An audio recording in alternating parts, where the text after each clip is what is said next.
Welcome to my blog. हेर्नु न यतापट्टि मेरो नानीहरू चाहिँ मजाले खेल्दैछ। यता हेर्नु यहाँ मेरो दाइको छोरी, अनि यता हेर्नु मेरो छोरी टिका लाउँदैछ, दसैँको टिका लाएर खेल्दैछन्।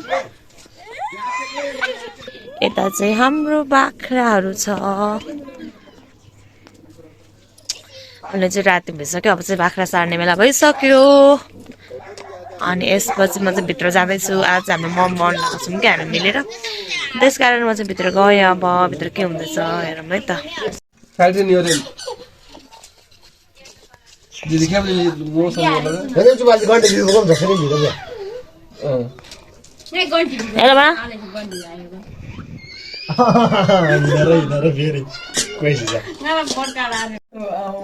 दार्जिलिङतिर एकजना चाहिँ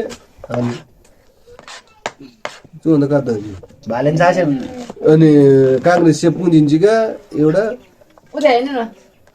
दिदी म काट्छु मात्र बाह्र साल जान्छु।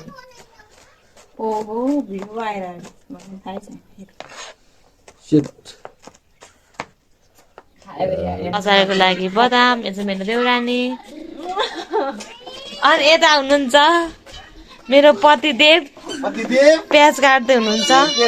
यता हुनुहुन्छ यहाँ हानेर कुलमान घिसिङ हारेर रुँदैछौँ। कुलमान घिसिङ फ्यानहरू।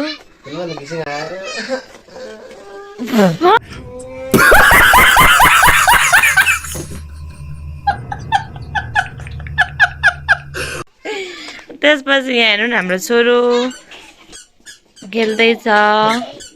यता चाहिँ हाम्रो प्याज अनि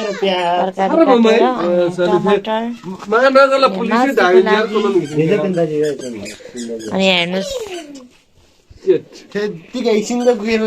बारीमा लसुन टिप्नको लागि। यता हेर्नु न लसुन टिप्दैछ मेरो देउरानी चाहिँ, म चाहिँ पुरा भिडियो बनाउँदैछु।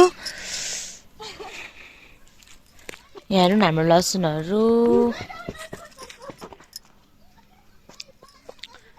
देउरानी जेठान चाहिँ लसुन टिप्न गएको छु बारीमा। नन्द हो उहाँ चाहिँ भकार जसरी पुरा बढाल्दै हुनुहुन्छ। यतिको नन्द चाहिँ म पनि डिजर्भ गर्छु। यता हेर्नुहोस् मेरो नन्दले यति काम गरेर सहयोग गर्नुहुन्छ।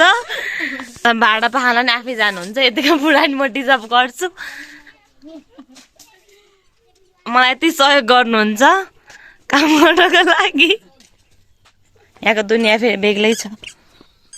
टिका लाउँदै हुनुहुन्छ, छोरीले बाबा टिका लगाएर पैसा दिँदैछ। आशीर्वाद पनि देऊ, छोरीको त्यो खानेकुराहरू धेरै नखाऊ लुटेर। चाहिँ मेरो सास मम्मी पट बोकेर आउँदै हुनुहुन्छ।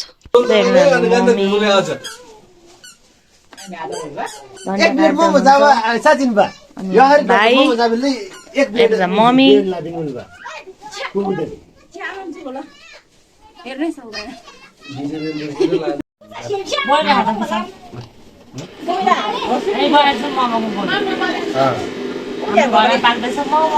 होइन होला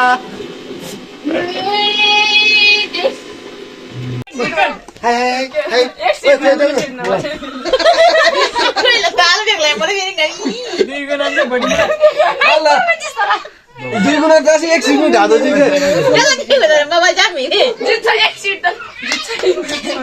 यार मल पाएँ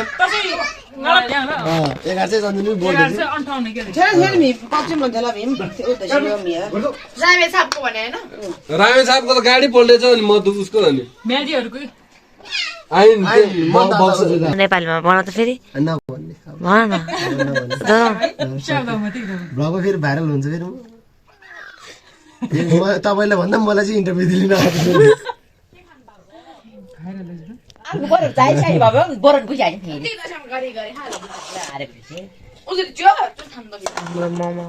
ब्लग चाहिँ तपाईँको इन्टरभ्यू चाहिँ मलाई लिन आयो भने फेरि ल्याएँ फेरि भन फेरि ब्लग चाहिँ तपाईँको इन्टरभ्यू चाहिँ मलाई लिन आयो भने अनि म देखिहाल्छ अनि भगमा त अनि के सोचेर बोल्नु हो तपाईँले भनेर भोलि अनि आयो भने त नि मोमो रेडी हुँदैछ हाम्रो यहाँ।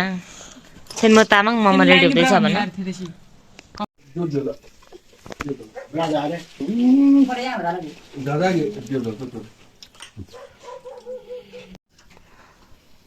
मम कस्तो भन्नु त?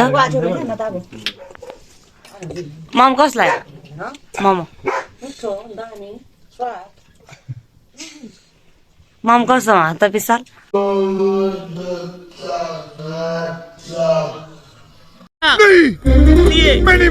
गचक